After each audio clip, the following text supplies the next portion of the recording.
نحمده ونصلي ونسلم على رسوله الكريم اما بعد فاعوذ باللہ من الشیطان الرجیم بسم اللہ الرحمن الرحیم قال اللہ تعالی فی القرآن الحکیم فَأَمَّا مَنْ أَعْطَى وَاتَّقَى وَصَدَّقَ بِالْحُسْنَى فَسَنُيَسِّرُهُ لِلْيُسْرَى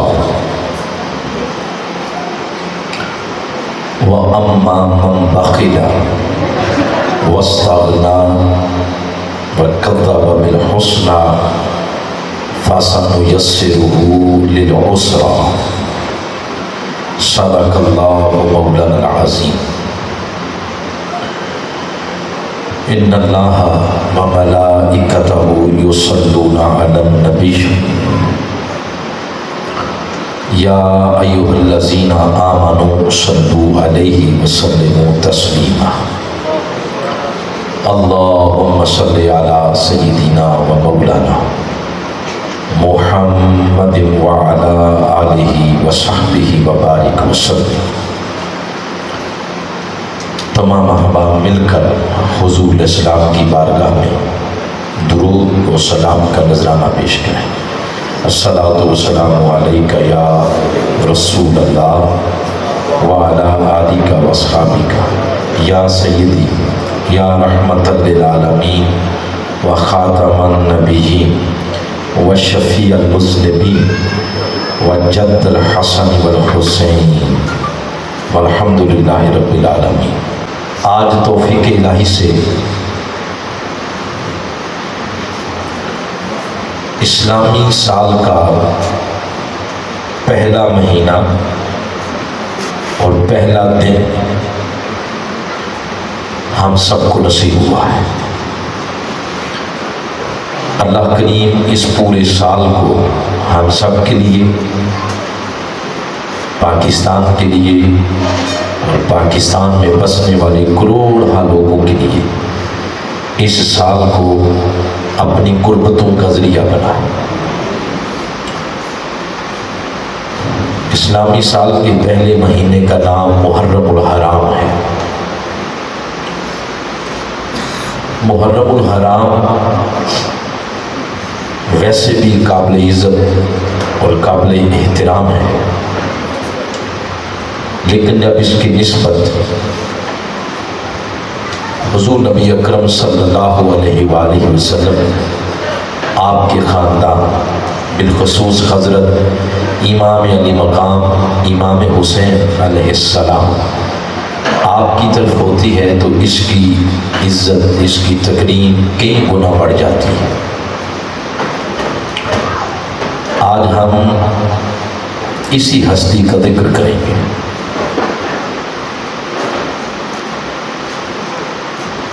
اور میرے خیال میں 2 ماہ کا درمیان میں تعطل رہا ہے، ہماری نشست منعقد نہیں ہو سکی۔ انشاءاللہ اسلامی سال کے پہلے مہینے سے اب ہم ایک نئے ولولے اور جوش کے ساتھ اپنے اس درس فن قرآن کی نشست کا نہ صرف آغاز کرتے ہیں بلکہ عہد کرتے ہیں کہ قرآن حکیم کی تعلیمات کا نور ہر خاص و عام تک پہنچانے کے لیے ہم ہر قسم کی توانائیاں صرف کریں گے انشاءاللہ۔ میں نے آپ کے سامنے قرآن حکیم کا آخری پارہ، اس کی سورہ ہے سورۃ اللیل، 92 نمبر سورہ ہے۔ اس کی آیت نمبر 5 سے لے کر آیت نمبر 10 تک 6 آیات کریمہ تلاوت کی۔ انہی کی روشنی میں کچھ مضامین اپنے موضوع کی مناسبت سے میں آپ کے سامنے رکھنا چاہتا ہوں۔ میں اپنی بات کو یہاں سے شروع کرنا چاہتا ہوں۔ یہ جو ہماری زندگی ہے مختصر زندگی ہے. بات کا آغاز اس لیے یہاں سے کر رہا ہوں، کسی اور بھی لفظ سے شروع کیا جا سکتا تھا. آج کا موضوع میں اس لیے شروع کر رہا ہوں کہ میکسیمم افراد کو پتہ ہے 3 دن قبل میری بڑی ہمشیرہ وہ ہم سے جدا ہو گئی. تو فاتحہ خوانی اور ختم کل اور معاملات کے بعد آج پھر پہلا پروگرام ہے. ابھی اسی ذہن اسی ماحول میں ہے، فاتحہ خوانی، دعا، معاملات اس طرح کے. تو وہاں سے میں اپنی بات کو شروع کر رہا ہوں. زندگی کا بھروسہ کوئی نہیں. ابھی کوئی پتہ نہیں ہم سب جتنے بیٹھے ہیں کس نے اپنے گھر پہنچنا ہے یا نہیں پہنچنا، کس نے رات کا اندھیرا یا کل کا سورج دیکھنا یا نہیں دیکھنا. ہمارے ڈنگا کے ایک بزرگ رہنما ہیں منہاج القرآن کے احسان الحق صاحب، ناظم مالیات ہیں. 11 دن قبل ان کی اہلیہ فوت ہوئی، کل ان کی جوان بیٹی فوت ہوئی.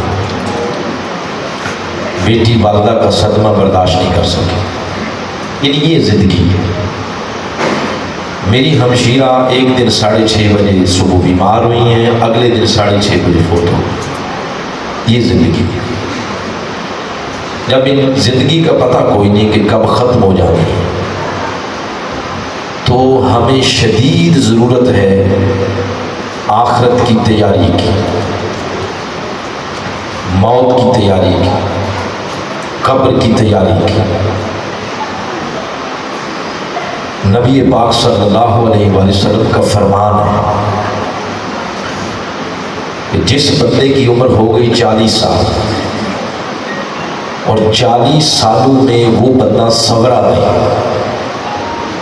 اس نے اپنے آپ کو سنوارا نہیں، سدھرا نہیں، اور 40 سالوں میں اس کی نیکیاں اس کے گناہوں پر غالب نہیں آئیں، اس کے گناہ زیادہ ہیں اور نیکیاں کم ہیں، اس کی نیکیوں پر اس کے گناہ غالب ہیں.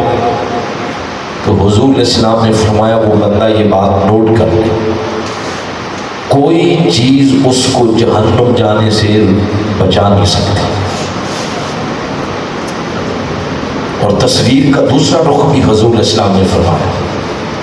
آپ نے فرمایا جس خوش نصیب کی نیکیاں گناہوں پر غالب آ گئی اور گناہ کم ہو گئے، نیکیاں زیادہ اور گناہ تھوڑے ہو گئے، فرمایا وہ بھی یہ بات نوٹ کر لے، کوئی چیز اس کو جنت جانے سے روک نہیں سکتی. آج کی نشست میں ہم اس ذکر خیر کو سننے جا رہے ہیں، اس کے توسل سے دعا کرتے ہیں کہ مولا کریم ہمیں وہ شعور عطا فرمائے جس شعور کے نتیجے میں ہمارے گناہوں اور نیکیوں کا جو تناسب ہے ہمیں وہ معلوم ہو جائے، اور پھر ہم قبر کش لیں اپنی قبر کی تیاری اور آخرت کی تیاری کے لیے. آج جب ہم اپنی نیکیوں اور گناہوں کا تناسب دیکھتے ہیں تو یقیناً ہمارے گناہ زیادہ ہیں اور نیکیاں کم ہیں. کم اس لیے ہیں کہ جب کوئی نیکی کرنے کا موقع آتا ہے یہ دل نادان 1000 مرتبہ سوچتا ہے کہ یہ میں کام کروں یا نہ کروں. مثلا یہ درس عرفان قرآن ہے، مہینے بعد ایک دفعہ ہوتا ہے، 1.5 پونے 2 گھنٹے کی نشست ہوتی ہے. اس میں ہی آپ دیکھ لیں کہ 1000 افراد کو دعوت دی جاتی ہے، تب جا کے سینکڑوں کے اعتبار سے لوگ آتے ہیں. ہر کسی کو دعوت دی جاتی ہے، لیکن آنے سے پہلے بندہ یہ سوچتا ہے میں جاؤں یا نہ جاؤں.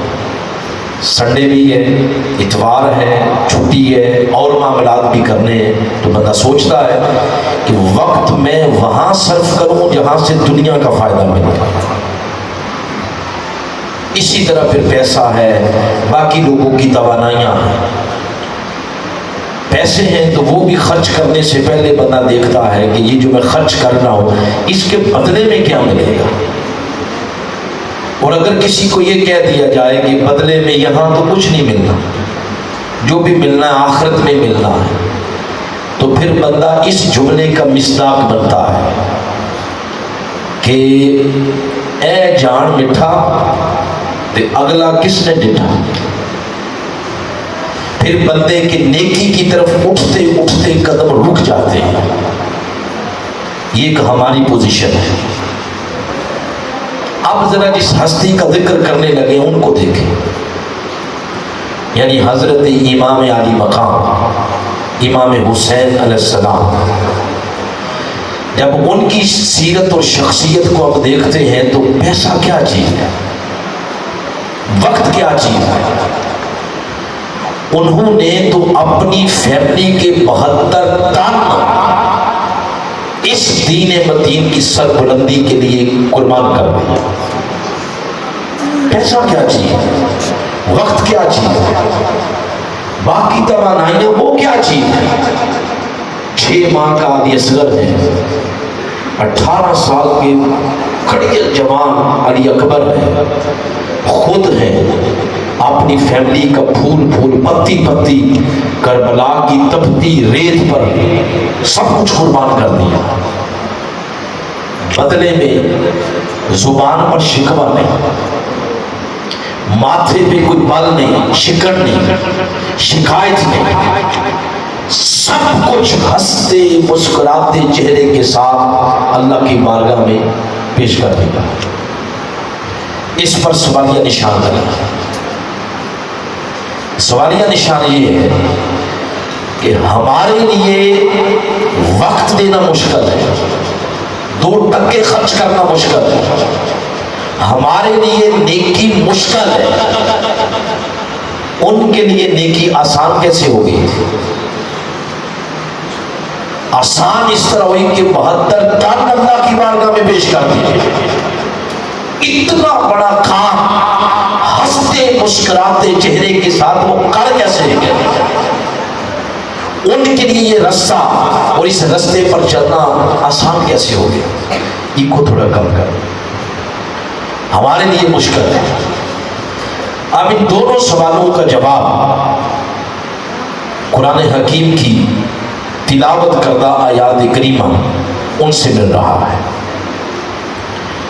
ارشاد فرمایا کہ نیکی کا راستہ آسان کس کے لیے ہوتا ہے؟ اور پھر کربلا کے اندر آپ یہ دیکھیں، جو بندہ یہ سارا گناہ اپنے ساتھ لے گیا وہ ہے یزید لعین پلید، یہ سب کچھ اس نے کیا ہے۔ تو یہاں پر سوال یہ پیدا ہوتا ہے کہ بندہ تو چمٹی مارنے سے پہلے بھی سوچتا ہے، کسی کی جان لینے سے پہلے 1000 بار سوچتا ہے، اور اس نے ان لوگوں کی جانیں لی جو آقا علیہ السلام کے منظور نظر تھے، حضور اسلام کے نواسے تھے، حضور اسلام کا خون تھا، اور ساری زندگی ان کو حضور اسلام اپنے کندھوں پہ اس طرح مدینہ کی گلی میں اٹھا کے سواریاں دیتے رہے کہ ان کندھوں پر دوبارہ کسی کی باری نہیں آئی سواری کرنے کی، اس طرح سواریاں دیتے۔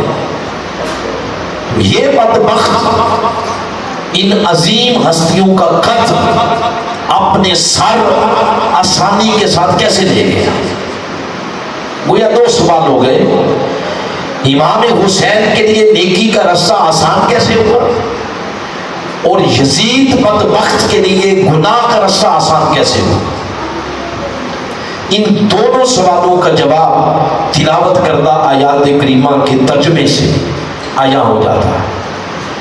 اب آپ سنیں، یہ دونوں سوال ذہن میں رکھ لیں اور ترجمہ سنیں۔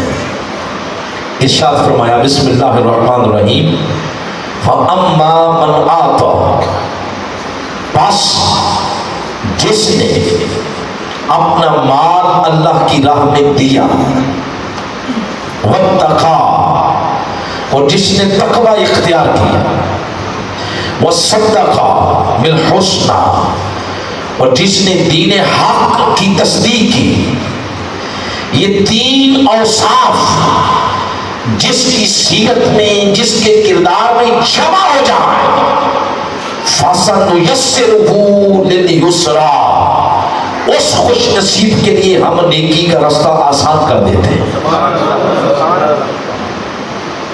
اور تصویر کا دوسرا رخ یوں بیان کیا، وَأَمَّا مَنْ بَخِلَ، اور جس نے بخل کیا، بخیلی کی، کنجوسی کی، وَاسْتَغْنَىٰ، اور مخلوق خدا کی ضروریات پوری کرنے سے بے پرواہ ہو گئے، وَكَذَّبَ بِالْحُسْنَىٰ، اور دین حق کی اور آخرت کی تکذیب کی، دین حق کو جھٹلایا۔ یہ تین برے اوصاف، تین برے وصف جس کے کردار میں جمع ہو جائے، فَسَنُيَسِّرُهُ لِلْعُسْرَىٰ، اس بدبخت کے لیے ہم جہنم اور گناہ کا راستہ آسان کر دیتے ہیں۔ تو دونوں سوالوں کا جواب آ گیا کہ نیکی کا راستہ آسان کیسے ہوتا ہے اور گناہ کا راستہ آسان کیسے ہوتا ہے۔ تو جس شخص کے لیے وہ نیکی کا راستہ آسان کرتا ہے، اس کے کردار میں تین چیزیں ہوتی ہیں۔ پہلی چیز فرمایا من آتا، جس نے سخاوت کے راستے کو اپنا لیا۔ دوسری صفت واتقا، جس نے تقوی کے نور سے اپنے من کو منور کیا۔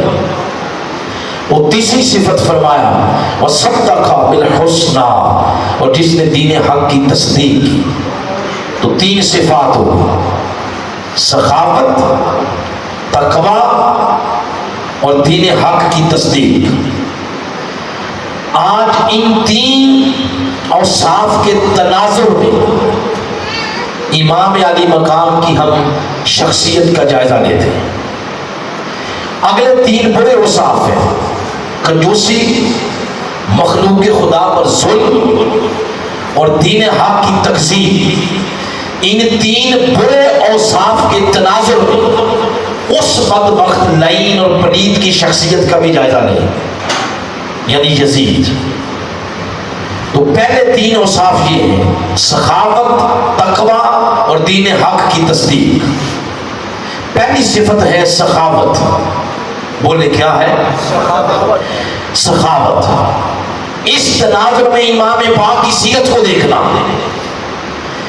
جب ہم سخاوت کے تناظر میں امام حسین کی ہستی اور شخصیت کو تکتے ہیں تو پتہ یہ چلتا ہے کہ امام حسین کی تو تربیت ہی اس ہستی کی گود میں ہوئی ہے جن کی سخاوت کی مثالیں خود قرآن دیتا ہے، یعنی آقا علیہ الصلوۃ والسلام۔ جب کسی کا بچہ بڑا کام کرے تو لوگ پوچھتے ہیں کہ یہ کس کا چشم و چراغ ہے، اس کا والد کون ہے، دادا کون ہے، نانا کون ہے، اس کی فیملی کون ہے، کون سی ہے۔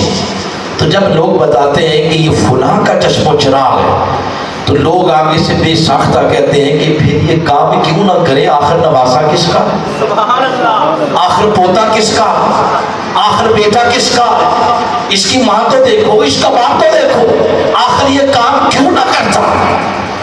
تو جب امام پاک کی سخاوت کو دیکھتے ہیں تو سب سے پہلے ہماری نظر اس ہستی پر پڑتی ہے جس نے امام حسین کی تربیت کی، وہ میرے آقا۔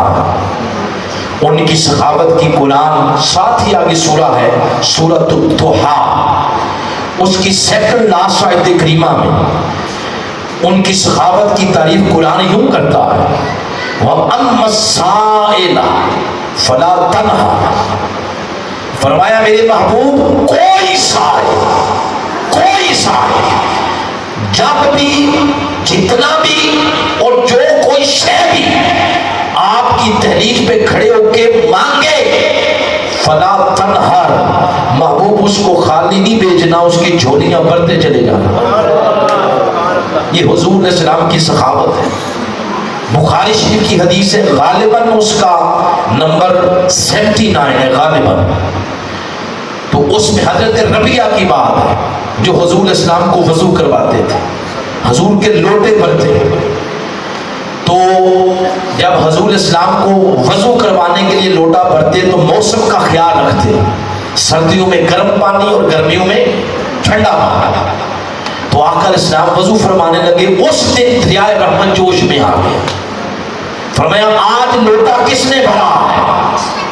اور پوچھنے کا مطلب یہ نہیں تھا کہ پوچھنے والے کو علم نہیں، اصل میں بتانا یہ چاہتے تھے کہ جو ہمارے لوٹے پر تھے، جو ہمارے چوڑے اٹھاتے ہیں، ان کو پھر ہم صلہ کیا دیتے ہیں. فرمایا آج لوٹا کس نے بھرا؟ حضرت ربیعہ نے عرض کیا آنا یا رسول اللہ صلی اللہ علیہ وسلم، حضور میں نے. آپ نے فرمایا سات ربیعہ آج مانگ کیا مانگتا ہے. سبحان اللہ. جب آقا علیہ السلام نے یہ فرمایا تو آگے مانگنے والا بھی سمجھ گیا کہ وہ بتانا کیا چاہتا ہے. انہوں نے عرض کیا یا رسول اللہ اگر ایک ہی چیز لے گی، انی اسألک مرافقتک فی الجنہ، ایک ہی عرض کی، ایک ہی سوال ہے اور ایک سوال میں دو چیزیں. عرض کیا حضور میں آپ سے جو مانگتا ہوں وہ ایک ہی ہے کہ جو نوکری آپ نے مجھے یہاں دے رکھی ہے وہی نوکری مجھے قیامت میں دے، جنت میں دے. جنت بھی مانگ لی، حضور علیہ السلام کا قرب اور حضور علیہ السلام کی سنت بھی مانگ لی. ہم جیسا کوئی بندہ ہوتا ہے دنیا دار، تو ہم تو پیروں کے پاس بھی جاتے ہیں تو جا کے کہتے ہیں کہ بیٹے کی نوکری میں پروموشن نہیں ہو رہی تو دعا کر. سارے کے سارے دین کو گورکھ دندوں میں ہم نے ڈال دیا، وہ اصل شے جاتی رہی. مگر مانگنے والا وہ تھا جس کی تربیت کی صحبت مصطفیٰ میں ہوئی. اس نے عرض کیا حضور جنت میں اپنی سنگت دے. حضور علیہ السلام نے فرمایا ربیعہ ایک چیز کی گارنٹی تو دے دے، اس پیشانی کو سجدوں کے نور سے منور کر دے، مصلی آباد کرنا تو شروع کر دے، جنت میں اپنی صحبت کی گارنٹی میں محمد تجھے دے دیتا. تو جس نے جو مانگا آقا نے دیا. کسی نے جنت مانگی وہ دی، کشور کشائی مانگی وہ دی، تاجوری مانگی وہ دی، اولاد مانگی وہ دی، جنت مانگی وہ دی. اللہ کے اگر کسی نے اللہ کا قرب مانگا تو اللہ کا قرب بھی در مصطفیٰ سے ملتا. جو کسی نے مانگا در مصطفیٰ سے اس شہر کے ساتھ ان کی جھولیاں بڑھتی چلی. یہ حسین کے نانا ہے. اور اگر حسین کے بابا کی بات کر لیں، حسین کے بابا وہ ہیں جن کی گھنٹے راہ کو آنکھوں کا سرما بنائے بغیر کوئی تقویٰ کے رستے پہ چل ہی نہیں سکتا. حضرت مولا کائنات علی المرتضیٰ.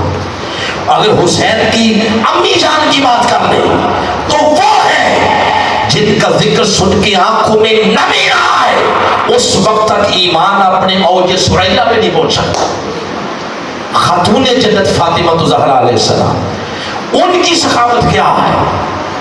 تو کبھی سورۃ الدہر پڑھے آپ، آیت نمبر 5 سے لے کر 10 تک وہ ساری ان کی سخاوت کی باتیں کی کہ جب وہ 3 روزے رکھے تو جب روزہ افطاری کا ٹائم آتا تو کبھی مسکین آ رہا ہے، کبھی یتیم آ رہا ہے، کبھی اسیر آ رہا ہے، اور تینوں دن اپنے بچوں کے منہ کے نوالے اٹھا کے ان منگتوں کی جھولیوں میں ڈالا.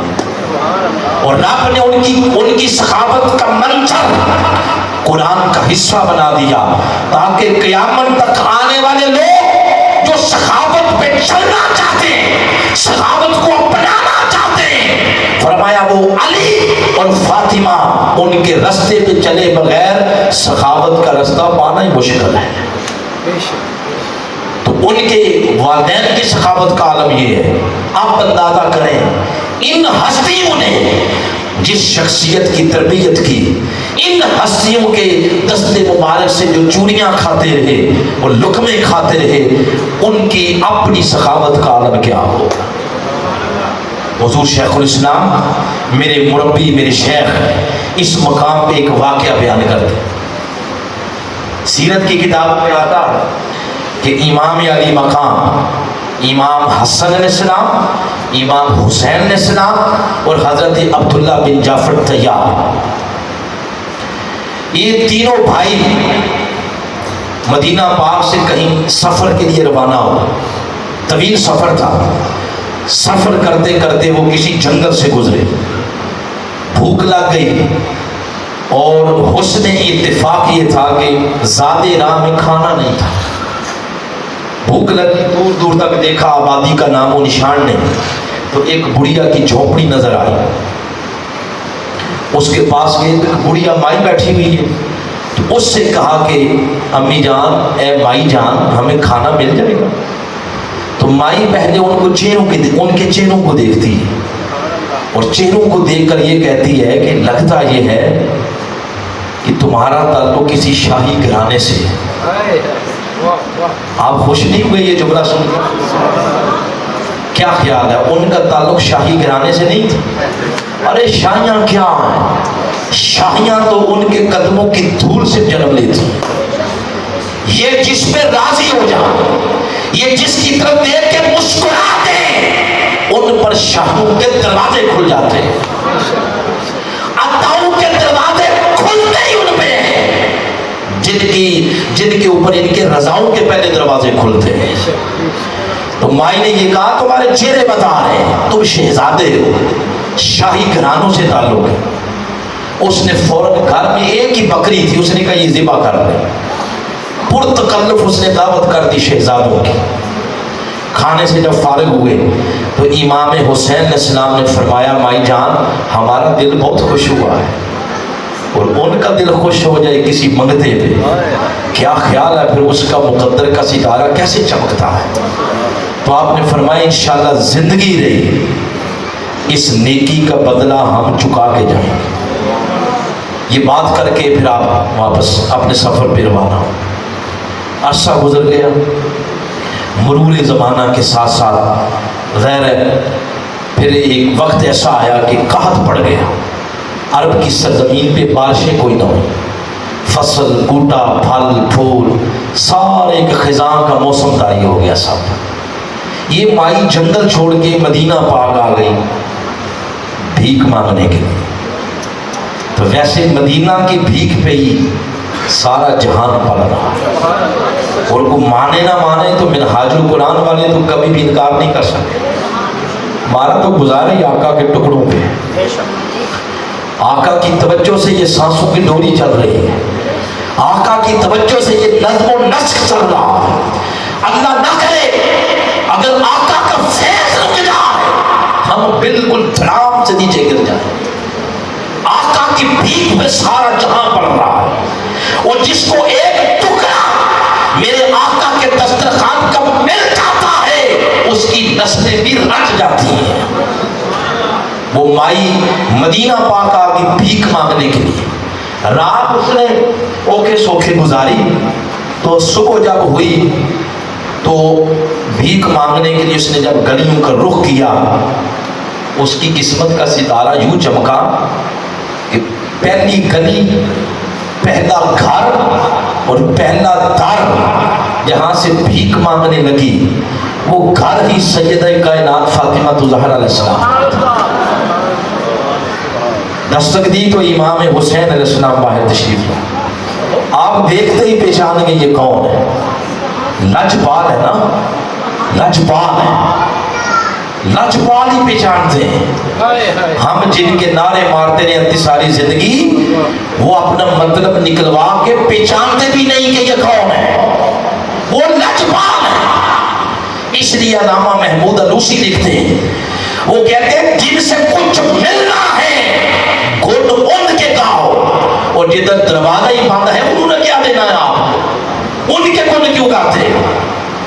تو آپ پہچان گئے لیکن آپ نے تعارف نہیں کروایا کہ کہیں یہ شرمندہ نہ ہو جائے. آپ اس کو اندر لے گئے، اس کی جتنا ہو سکتا تھا اس کی مہمان نوازی کی. مہمان نوازی کرنے کے بعد پھر اپنا تعارف کروایا کہ میں کون.